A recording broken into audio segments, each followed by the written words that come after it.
रुंगटा साहब, जो रमन साहब ने कहा, क्या उस बात से आप एग्री करते हैं? आपसे भी मेरा वही सवाल होगा कि ये पैकेज किसके लिए है, किसको कितना फायदा है, या सिर्फ एक एक्सरसाइज है दिखाने का कि ऐसे माहौल में जब मांग कम है, कोशिश की जा रही है उसको ठीक करने की, उसको भी फायदा हो सके जो ज्यादा कीमत वाले मकान नहीं खरीद पा रहे हैं। क्या कहते हैं आप?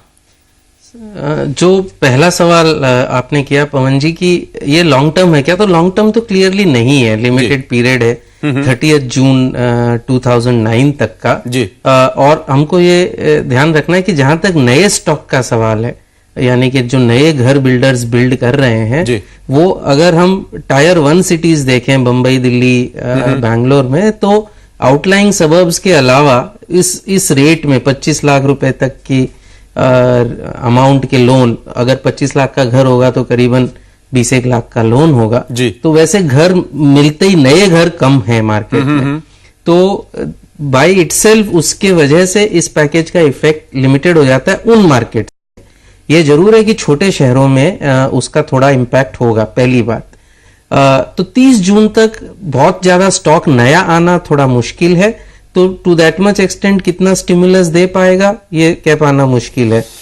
दूसरी बात, जो इन्होंने कहा कि नेचुरली इनको नुकसान तो नहीं हो रहा है, और वो एब्सोल्युटली, क्योंकि पब्लिक सेक्टर बैंक्स का कॉस्ट जो है वो निजी क्षेत्र की जो बैंक्स हैं उनसे कम है, लेकिन जो फायदा हो रहा है या तो बहुत ही कम हो रहा है। तो अगर ये बहुत सक्सेसफुल हो भी जाता है और स्टिमुलस इसमें आता भी है, तो एक लिमिट के बियॉन्ड कर पाना, मुझे नहीं पता कि ये बैंकें कितनी कर पाएंगी। अगर कल को इसके वजह से 5-10 हजार करोड़ की डिमांड अगर रेज हो जाती है, जो कि बहुत डाउटफुल लगता है, तो क्या बैंकें उसको सक्षम होगी उतना इस रेट पे वो डिमांड फुलफिल करने की? तो किसी भी तरीके से हम देखें, सप्लाई साइड से अगर देखें, और अगर सप्लाई साइड कोई कारण से सक्सेसफुल हो भी जाता है, तो उसको फिनेंस देने की जो एबिलिटी है वो भी देखें, तो कंज्यूमर के लिए कितना फायदा होगा? लिमिटेड फायदा होगा, लिमिटेड एरियाज में क्लियरली फायदा होगा, देखना पड़ेगा। लेकिन हाँ, आने वाला वक्त ही बताएगा कि ये पैकेज की अल्टीमेट वैल्यू कितनी होगी। रुंगटा साहब, इसमें आप एक बैंक से आपने होम लोन ले रखा है, भले लोन 20 लाख से कम का हो या 5 लाख के बराबर का हो, आप उसको दूसरे बैंकों से रिफाइनेंस नहीं करा सकते। जो पहले से लोन ले चुके हैं उनको इससे कोई फायदा नहीं है। यह स्कीम नए लोगों के लिए है। 6 महीने में, जैसा कि आपने कहा कि इतनी इन्वेंटरी बिल्डअप नहीं हो सकती, तो फिर किसको फायदा है?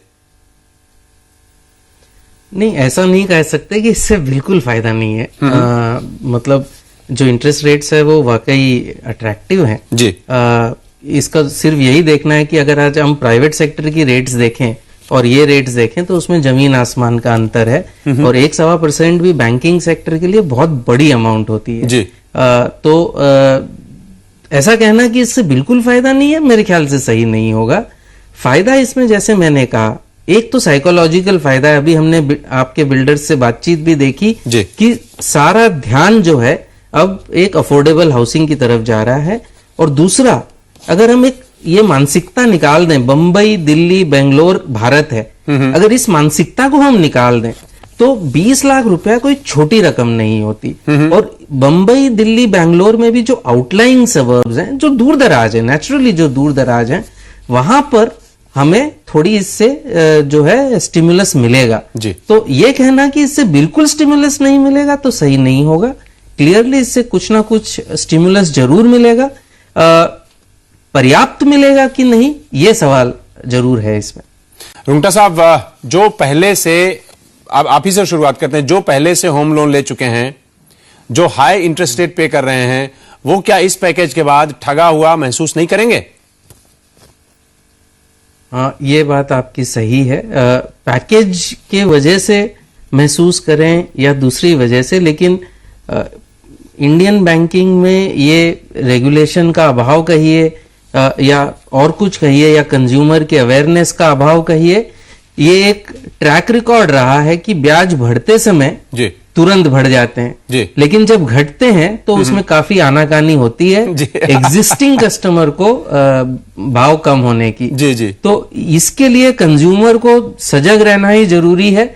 अगर उसका एग्जिस्टिंग लेंडर उसे मार्केट रेट नहीं दे रहा है, तो उसको he has the option of switching, he मतलब वो अपना लोन और कहीं से ले सकते हैं जी।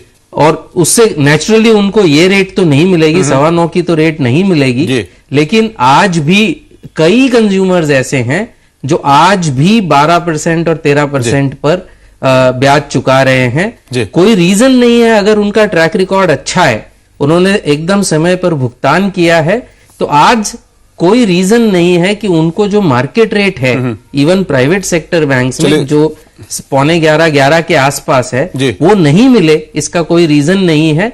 और इस चीज में भी सरकार को और रेगुलेटर जो है आरबीआई को ध्यान देना चाहिए कि इसके कोई ट्रांसपेरेंट नियम हो जी, ताकि रुंगटा साहब एक और जो फ्लोटिंग रेट हो दोनों तरफ हो। रुंगटा साहब बस हाँ या ना में जवाब दीजिएगा, क्या आपको लगता है कि 9.25 के लाइट में आप देखते हैं कि 10.25 और 10.5% से इंटरेस्ट रेट नजदीक भविष्य में 9.5% तक आएगा, हाँ या ना? आ सकता है, आ सकता है।